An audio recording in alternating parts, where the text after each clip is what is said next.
athletes turned therapists. Our focus in these episodes is to humanize the athlete experience beyond the lines of their arena. In this podcast, we will explore the whole athlete, highlighting the mental, emotional, and social aspects of their journey. Hi, everybody. This is Sarah Meister from Millennium Counseling Center, and I am with our intern, Natalie. Do you want to say hi? Hi.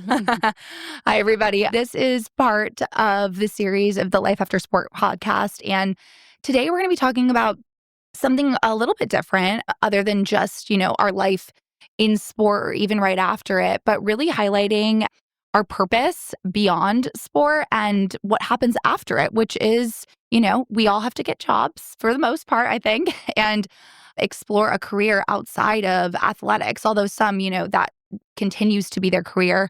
For the most of us, it ends after college. And so, one thing I really wanted to highlight is this idea of career changing or even finding your purpose in your career outside of sport when you're done with it. And for me, my experience was, I was a journalism major all through undergrad. And, at the time I loved it, but I remember so much of the focus was on volleyball. So much of my purpose was being a student athlete. So much of my purpose was just athletics and the identity and everything I was doing, for the sport itself, for my teammates, all of that. And so when I graduated, I ended up working in public relations and investor relations for 2 years. But during that time, I think I found that I didn't feel the passion and the purpose that I once had when I was playing sport. And I missed that feeling. And so for me, that was a really pivotal aha moment. I was like, if I'm going to do this, career for the rest of my life,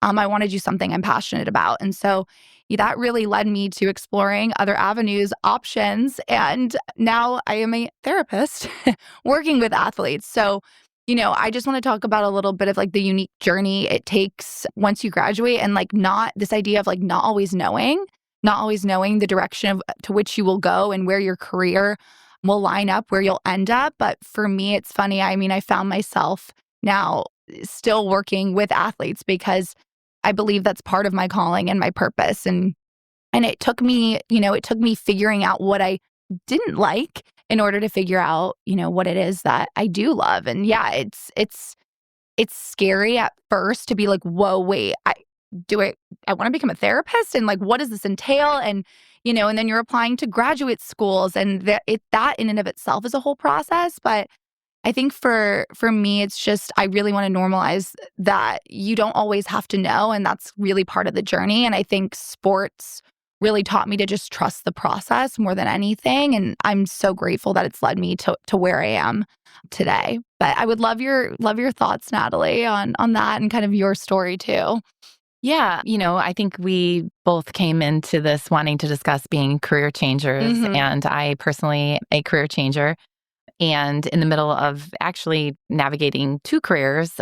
And, the commonality, the background of being an athlete, spending my entire childhood and high school and college experience primarily being an athlete. And what occurred when I started to explore different aspects of myself, when I found photography in college, and when I started to really see how much I loved education and how much I thrived in the learning environment, and realizing that I hadn't put much energy into that as I had spent most of my time basically playing sports.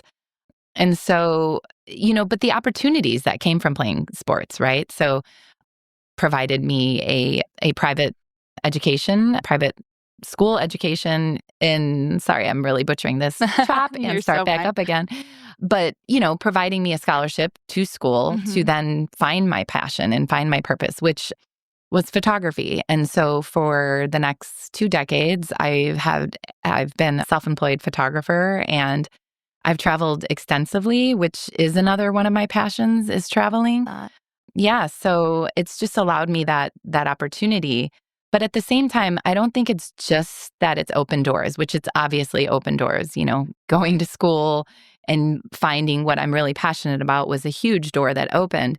But it's also learning how to be a team player and learning how to show up with discipline and to navigate all these changing situations that occur as a photographer and working with all the different team players that I work with, right? Accounts people. I'm not just working with one brand, although there are certain brands that I work with more than others.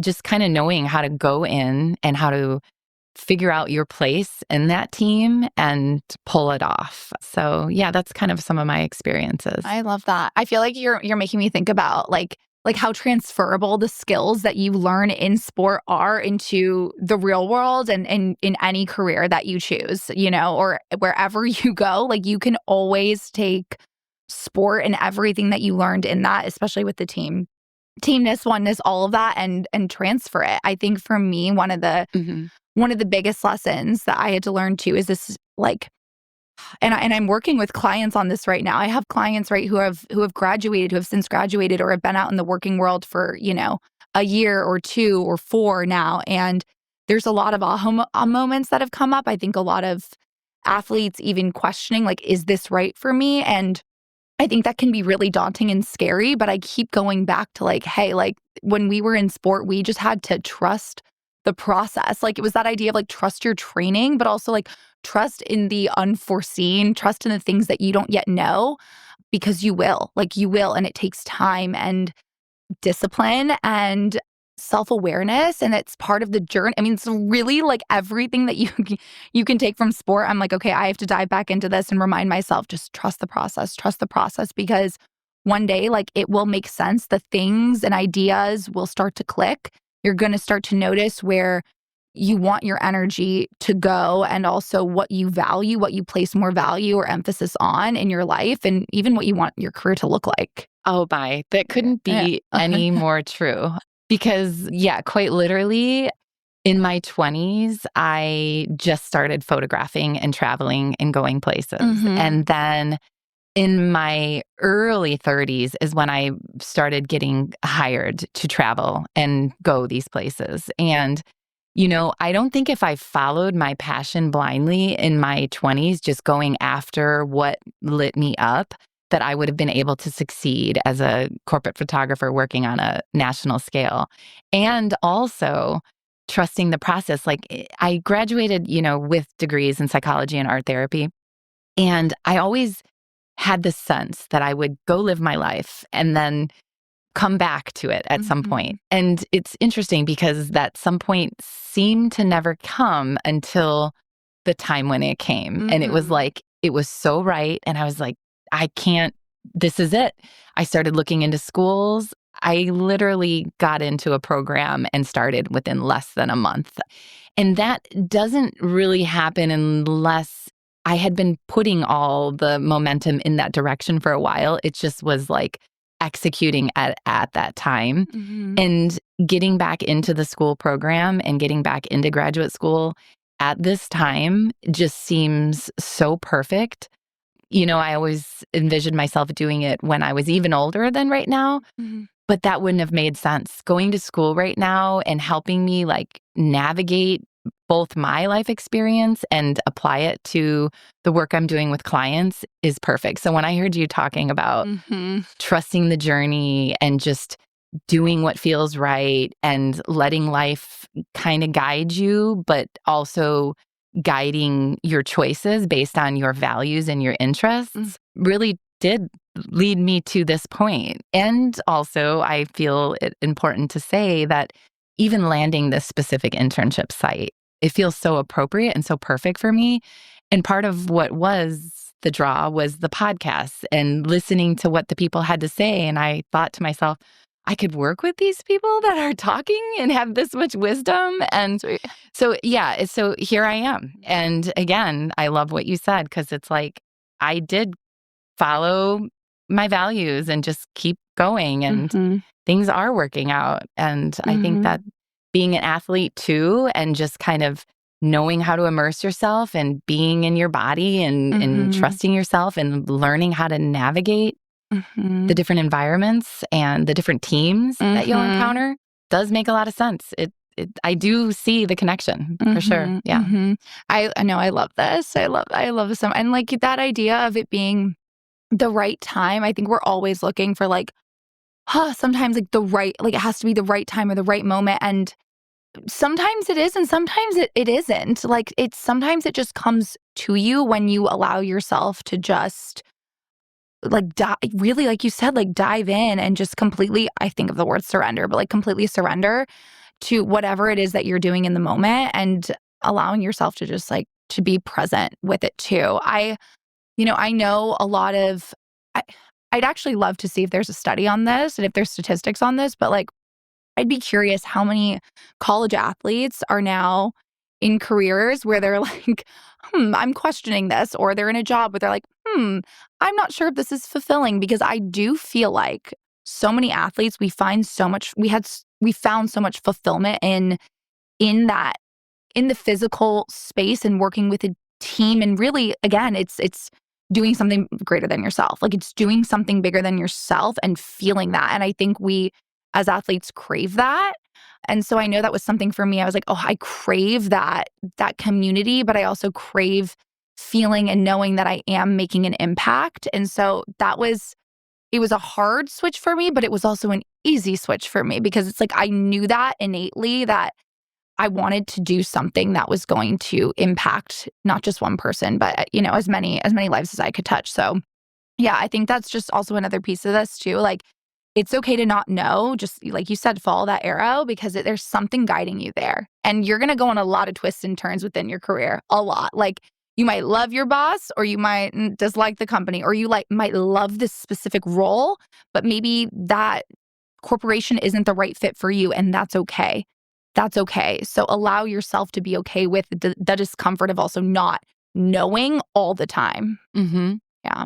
Yeah, I didn't know. I could not have foreseen that, traveling around in my 20s would have led to my career in my 30s. And then I'm actually utilizing that same career to help me navigate my master's program right now in this internship site. And I do love what you said about impacting more people. That was, again, something that really resonated with me, that helped lead me to this particular place, is that, all the things that I figured out and navigated, I did want to share that. I did feel like I had some wisdom that I could impart, and in like the one-on-one personal or in the group format. But additionally, it's like this podcast format, right? I know that I know that I do specifically love to listen to podcasts and learn from people that are sharing their stories and sharing their truths. And I take that information and help it to inform me on my journey. I love that. Yeah. I love that. I mean, that means a lot. I think that means a lot to me and to Millennium and as a whole. And I just keep thinking it doesn't always have to be this huge move or this huge jump or this huge leap. Like I took a massive leap from, working in corporate PR to then completely just being like, I'm going all in, I'm applying to grad schools, I'm becoming a therapist. And I feel like it is, even in your instance too, it's kind of unheard of to just completely shift careers. But I want to highlight one, don't be afraid of the shift. Don't be afraid of what's coming up for you. I think it's scary to like be honest with yourself sometimes about that, because it requires you to then choose something different or a different path, or even just explore that path. But again, it doesn't have to be this massive lateral move or not lateral, but like massive change or massive shift. Sometimes I was going to say it is more of a lateral move, or it's you just exploring other parts of yourself that have yet to be discovered. Maybe there's a creative part of yourself too that, becomes this little side business. I don't know. But like what I'm trying to say is don't be afraid of what comes up. If you're yearning for something more, that's okay. That's okay. Maybe there's a part of yourself that needs to be explored. Maybe it doesn't mean you have this massive career change. Maybe it's something you do on the side. Maybe it's something that you do for yourself. Or maybe it does mean you have a massive career change. Neither is wrong nor right. It's just accessing that part of yourself that I think can be really valuable, because you're putting pieces together maybe that you hadn't been able to when you were playing sport, or when playing your sport, or when you were playing college athletics. Yeah, I love hearing that part too, because right now I really am interweaving two paths simultaneously. Mhm. So I do these contracts where I travel and I get a set amount of dates, usually for about 3 months. And I've actually had these contracts throughout my graduate experience. And the two work so well together, right? So I'm, working and shooting, photographing during the day. And then in the evenings, I'm in my hotel room taking classes. And the way while I'm commuting, I'm, listening to my books. I'm listening to audio podcasts and such on the material that I'm super passionate about learning more about. And then now I'm even last year when I did this contract, I started the practicum experience, and now I'm in the internship phase. And I'm able to log on to my computer after I finish my one job and see clients, and it's fulfilling, and it allows me to connect, and it allows me to, integrate my experience that I'm having and connect with clients. And so, yeah, to your point, it can be a shift where you completely step from one thing to another. And in my case, it's like the two roads are kind of intertwining with one another. And at this point where I am, I couldn't have just completely jumped out. And it feels good to have the one still walking with me while the other develops, while the other career develops, because let's face it, my personality, and not my personality, but my identity has been very tied into this career. And so it feels very naturally to kind of slowly walk away from some things and just maintain the parts of it that I truly adore and truly appreciate, which is the travel and the freedom to go to different places. And this career allows me that opportunity. So yeah, it just feels really good, and it feels really fulfilling, because in that same token, I don't think I would have the same amount of fulfillment if I just kept doing photography forever, because there was some part of me that was like, I have more to give. I want to connect more. There's some part of me that knows so much and has spent so much time learning about mental health and physical health and how they apply, and just to keep myself at the top of my game as life's, delivered different scenarios to me. So I just feel like I would have been missing out on something had I not gotten back into the counseling field and actually proven to myself that I can actually do it. And there's something really rewarding about that. Yeah. Oh my gosh, I love that. I love that. You're bringing up a word for me right now that my clients would laugh if they heard this, because I preach this, but I talk about alignment a lot, and even just like the soul's journey and your journey, your mental health journey, all of it. And I'm just like, sometimes there are things in our life that are misaligned. And it is like this woven, the way that you put that, it's almost metaphorical. I'm literally imagining somebody on a journey and like two paths kind of like interwoven or crossing or, intertwining. But truly, I think it is accessing that part of yourself and being like, okay, is there a little piece of myself missing, or what is missing? And it's okay to not know exactly what is. But I always keep thinking of alignment, because you will feel that. Like, there is an alignment that occurs when you keep following that like inner voice, your intuition, that knowing, and exploring what's there, because it will align. It's going to align. It always does. And you have to trust that. That's the whole thing of like trusting in what you don't yet know, trusting in what you don't yet see. There is alignment there. And then just keep putting one foot in front of the other and just keep going when it feels right, like gravitating towards it. Yes. It's like a valency in psychoanalytic terms, but yes, like kind of that valency or that pull towards something. And sometimes we have no idea where or why we're being pulled that way, but explore it, trust it, go with it, because there's something there to be explored or experienced. Yeah. Okay. Any final thoughts, Natalie? No, this was really great. It was so interesting to hear you say something and that it just naturally opened me up to share something that really made a lot of sense. And it was really, thank you for sitting down with me and having this talk. It was really fun. Of course. Well, if anybody needs or, help when it comes to career transitioning, career changes, or even just exploring, where they're at in their career, or they're brand new to the career world in general, like, we're here to talk about it and help you guys process it, because it is a huge transition from athletics and for anybody graduating college to working, or those who are already in careers and are like, I've been questioning this or this path. Like, let's talk about it. Let's explore it, because that's the fun part. That's the fun part. All right. Well, thank you all, and looking forward to the next one. Bye.